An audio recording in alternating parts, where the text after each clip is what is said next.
Επί Χούντας υπήρχαν 34 φυλακές και οι 18 είχαν λευκή σημαία. Δεν υπήρχε κανένας κρατούμενος. Γιατί?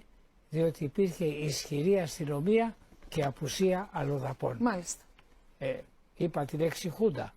Μην παραξηγηθώ, εγώ δεν είμαι χουντικός, είμαι χουντικότατος. Και δίνει στη Μακεδονία, για όνομα του Θεού, τη Μακεδονία, είναι δική του η Μακεδονία, έδωσε κάτι που δεν του ανήκε.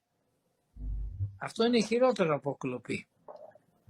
Οπότε πάει για απόσπασμα, λέτε, αν δικαστεί και κριθεί ένοχος.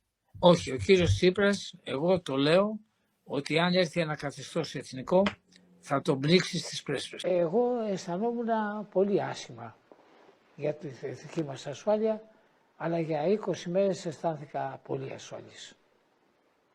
Ξέρετε ποιες μέρες. Βοηθήστε με. Που υπηρετούσε στο στρατό ο κύριος Κασελάκης. Και σας το λέω, αναλαμβάνοντας την ευθύνη αύριο κάποιος ανόητος εισαγγελεύς να με καλέσει, ότι η κατάσταση στην Ελλάδα μπορεί να λυθεί με γρήγορες δίκες και γρήγορες εκτελέσεις. Σου πω κάτι που συμβαίνει στον κράτος, με ένα συμβολισμό. Όταν βάλεις ένα βόδι σε ένα παλάτι, το βόδι δεν γίνεται βασιλιάς, αλλά το παλάτι γίνεται στάβλο. Έχω κάνει μια αίτηση στο Υπουργείο, παλαιότερα, να μου αφαιρεθεί η ελληνική υπηκότης. Θέλω να γίνω υπήκος του Πακιστάν. Ξέρετε τι θα μου δώσει το κράτος? Θα μου δώσει στέγη, δεν θα πληρώνω φως, δεν θα πληρώνω νερό, θα μου δώσει και